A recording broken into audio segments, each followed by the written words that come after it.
Assalamualaikum warahmatullahi wabarakatuh.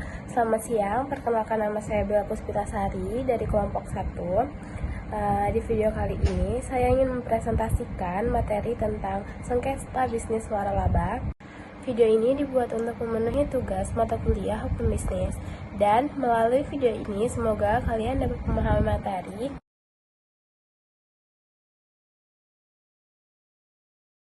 Oke, langsung aja masuk ke materi. Yang pertama ada waralaba, yaitu istilah dari waralaba adalah franchise yang dipakai sebagai pendanaan istilah bahasa Indonesia waralaba. Waralaba terdiri dari dua kata, yaitu wara dan laba. Wara artinya lebih atau istimewa, sedangkan laba artinya utang. Jadi menurut arti kata, waralaba dapat diartikan sebagai usaha yang memberikan untung lebih atau laba istimewa.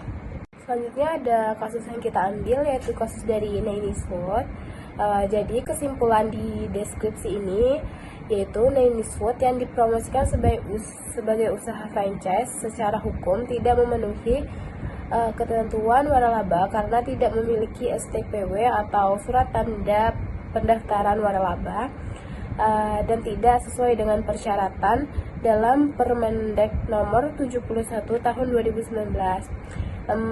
Dengan demikian, model usahanya lebih tepat dikategorikan sebagai kemitraan, bukan waralaba. Situasi ini menimbulkan ketidakpastian hukum bagi kemitraan dan memicu konflik yang berdampak pada reputasi usaha.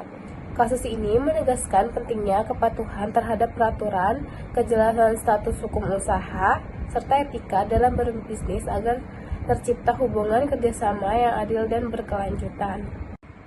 Jadi menurut analisis kita, faktor penyebab sengketa Nainist Food ini ada 5. Yang pertama yaitu ketidakseimbangan posisi tawar-menawar. Yang kedua, kualitas bahan baku dan standar operasional. Yang ketiga, kurangnya pelatihan dan dukungan operasional. Yang keempat, ketidakjelasan legalitas waralaba. Yang kelima, dampak reputasi akibat media sosial. Selanjutnya ada bentuk-bentuk sengketa dalam hubungan bisnis waralaba dari kasus Nainist Food tersebut.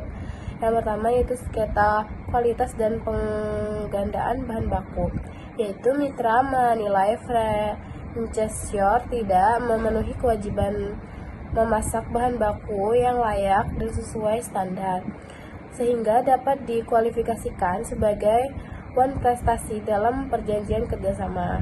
Yang kedua, sengketa klausul pembelian eksklusif, yaitu kewajiban membeli bahan baku hanya dari franchisor dengan ancaman pemutusan kontrak, menimbulkan keberatan dari mitra karena dianggap merugikan dan membatasi kebebasan mereka dalam mencari pemasok yang lebih baik.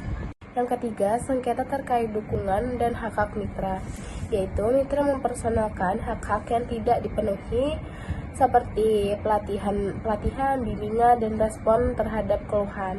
Hal ini menunjukkan sengketa mengenai pelaksanaan hak dan kewajiban para pihak dalam perjanjian. Yang keempat, sengketa kerugian akibat turunnya reputasi merek.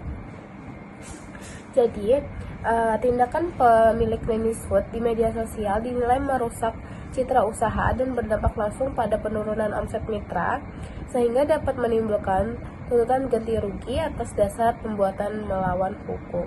Lanjut ada mekanisme penyelesaian sengketa menurut hukum Indonesia.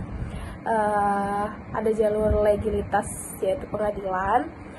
Yang pertama dengan gugatan non prestasi apabila mitra merasa franchisor tidak memenuhi isi perjanjian. Ada juga gugatan perbuatan melawan hukum jika tindakan franchisor di luar kontrak. Ada juga jalur non-legalitas, yaitu negosiasi dan musyawarah antara pemilik Nainist Food dan para mitra untuk mencari penyelesaian yang saling menguntungkan. Lanjut, upaya pencegahan sengketa waralaba untuk ke depan. Yang pertama dari sisi franchise pemilik usaha, yaitu menyusun perjanjian yang jelas, seimbang, dan tidak merugikan mitra. Ada juga dari sisi franchise, yaitu melakukan pengecekan legalitas usaha sebelum bergabung.